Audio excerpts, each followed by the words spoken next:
Eu ainda não consigo explicar exatamente como isso aconteceu, mas quando abri os olhos, tudo estava diferente.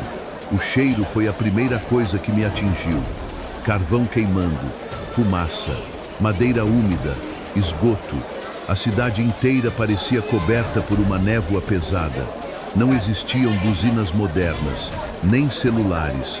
Só o som metálico dos bondes atravessando as ruas molhadas, enquanto centenas de pessoas caminhavam rapidamente, como se já soubessem exatamente onde estavam indo.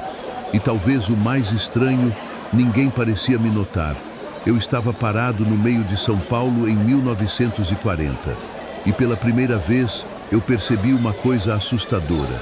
Eu realmente precisava sobreviver ali. As ruas eram muito menores do que eu imaginava. Os prédios pareciam enormes, mas ao mesmo tempo sufocantes.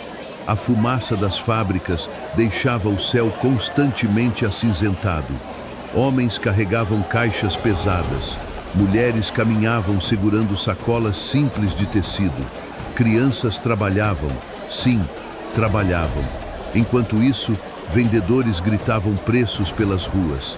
Tudo parecia vivo, mas também parecia cansado. Muito cansado, e bastaram poucos minutos caminhando para eu perceber uma verdade. São Paulo, em 1940, era uma cidade construída para trabalhar, não para descansar, não para conforto, muito menos para segurança. Depois de andar durante algum tempo, comecei a seguir um grupo de trabalhadores entrando numa região mais apertada da cidade. Foi aí que encontrei os cortiços, e honestamente, nada me preparou para aquilo. Corredores estreitos, pouca luz, roupas penduradas por todos os lados, cheiro forte de comida misturado com umidade, e dezenas de famílias vivendo praticamente grudadas umas nas outras. Alguns cômodos eram tão pequenos que parecia impossível alguém realmente morar ali, mas moravam. Famílias inteiras, muitas vezes 5, 6, ou até mais pessoas dividindo o mesmo espaço. O calor era sufocante e, ao mesmo tempo, a sensação era estranha, porque apesar das dificuldades, a vida continuava. Pessoas cozinhavam, conversavam, lavavam roupa, tentavam rir, tentavam sobreviver. Mas existia algo naquele lugar que me deixou desconfortável o tempo inteiro: a falta de privacidade. Você praticamente nunca ficava sozinho. Todo mundo escutava tudo. Discussões, choro, tosse, passos, portas abrindo, e quando anoitecia, a sensação piorava, porque os corredores escuros começavam a parecer ainda menores. E foi naquele momento que percebi outra coisa. A pobreza daquela época não parecia distante, parecia física. Você sentia ela no ar, nas paredes, na água, no silêncio. Mas talvez o momento mais estranho tenha acontecido quando tentei comer, porque em 1940, cozinhar era completamente diferente. Não existia micro-ondas, não existia delivery, não existia freezer moderno. Muita gente cozinhava usando fogão a lenha ou estruturas extremamente simples. E dependendo do lugar, conservar comida era um problema constante.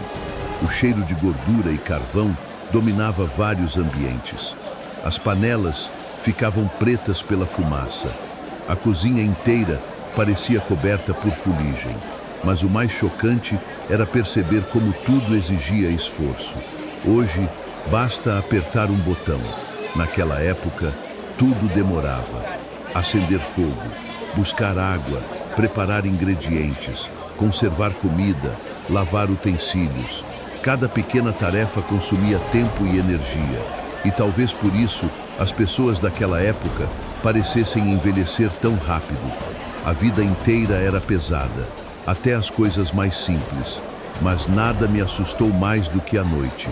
Quando o sol começou a desaparecer, São Paulo mudou completamente.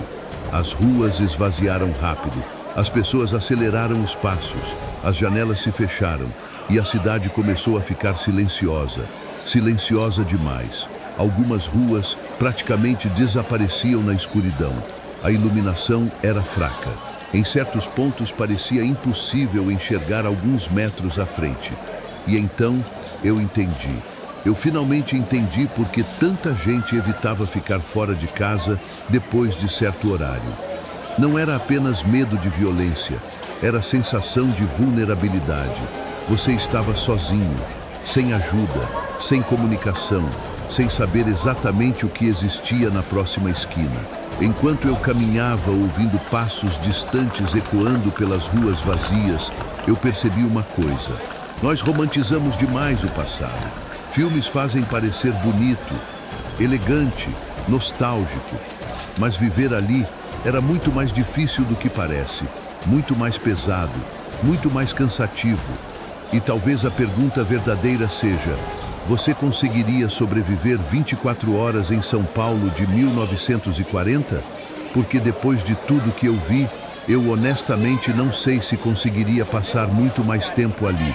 Se você quer mais viagens no tempo como essa, se inscreve no canal, porque na próxima vez, talvez eu visite uma época ainda pior.